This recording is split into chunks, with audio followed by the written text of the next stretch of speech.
আসসালামু আলাইকুম রহমতুল্লাহি ওয়া বারাকাতুহু। খাইবারের দুর্গ বিজয়ের পরের ঘটনা। এক ইহুদি লোক সালাম বিন মুশরিকের স্ত্রী জাইনাব বিনতে হারিস বকরির মাংসে বিষ মিশিয়ে রাসূলুল্লাহ করিম সাল্লাল্লাহু আলাইহি সাল্লামকে হত্যা চেষ্টা করল। এ সময় নবী সাল্লাল্লাহু আলাইহি সাল্লামের সাথে ছিলেন বশির বিন বারা বিন মারুর রাদিয়াল্লাহু তাআলা আনহু। তিনি এক গ্রাসে গিলে ফেললেন, ফলে তার মৃত্যু হয়েছিল। বশির রাদিয়াল্লাহু তাআলা আনহু মারা যাওয়ার কিছুক্ষণ পরের ঘটনা।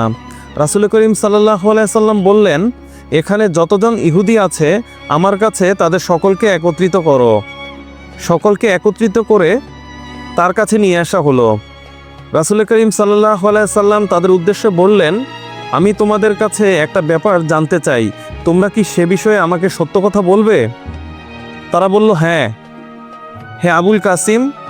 আবুল কাসিম হচ্ছে রাসূল করিম সাল্লাল্লাহু আলাইহি সাল্লামের উপনাম। রাসূল করিম সাল্লাল্লাহু আলাইহি সাল্লাম বললেন, তোমাদের পিতাকে? তারা বলল, আমাদের পিতা অমুক অমুক অমুক।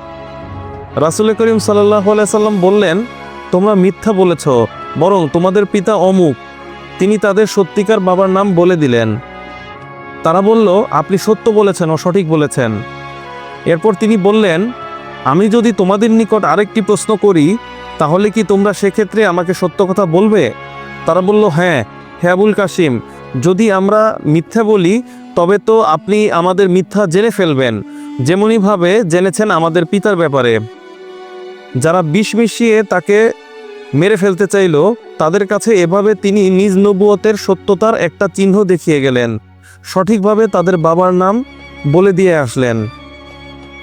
তারাও দ্বিধাহীনভাবে স্বীকার করে নিল যে তারা মিথ্যা বলার পরেও রাসূল করিম সাল্লাল্লাহু আলাইহি সাল্লাম সঠিকভাবে তাদের বাবার নাম বলে দিয়েছেন, এবং তারা এরপর পুনরায় মিথ্যা বললে সেটাও যে রাসূল করিম সাল্লাল্লাহু আলাইহি সাল্লাম ধরে ফেলবেন, তাই তারা মিথ্যা বলার সাহস পেল না।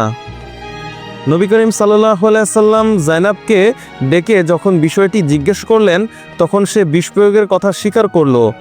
তাকে তিনি পুনরায় জিজ্ঞেস করলেন, তুমি এমন কাজ কেন করলে? সে উত্তরে বলল, আমি চিন্তা করলাম যে এ ব্যক্তি যদি বাদশাহ হন তাহলে আমরা তার থেকে নিষ্কৃতি লাভ করব, আর যদি তিনি নবী হন তাহলে তাকে এ সংবাদ জানিয়ে দেওয়া হবে এবং তিনি বেঁচে যাবেন। তার এ কথা শুনে নবী করিম সাল্লাল্লাহু আলাইহি সাল্লাম তাকে ক্ষমা করলেন। তবে এ মহিলাকে নবী সাল্লাল্লাহু আলাইহি সাল্লাম ক্ষমা করেছিলেন কিংবা হত্যা করেছিলেন সে ব্যাপারে বর্ণনাকারীগণের মধ্যে মতপার্থক্য রয়েছে। মতপার্থক্যের সামঞ্জস্য বিধান করতে গিয়ে বলা হয়েছে যে নবী সাল্লাল্লাহু আলাইহি সাল্লাম প্রথমে মহিলাকে ক্ষমা করেছিলেন, কিন্তু যখন বশর রাদিয়াল্লাহু তাআলা আনহু এর মৃত্যু সংঘটিত হয়ে গেল তখন তাকে হত্যার বিনিময়ে হত্যা করা হলো। মূল ঘটনা সহিহুল বুখারীতে বিস্তারিত এবং সংক্ষিপ্ত দুভাবে বর্ণিত হয়েছে। প্রথম খণ্ড 449 পৃষ্ঠা এবং দ্বিতীয় খণ্ড 610 ও 860 পৃষ্ঠা।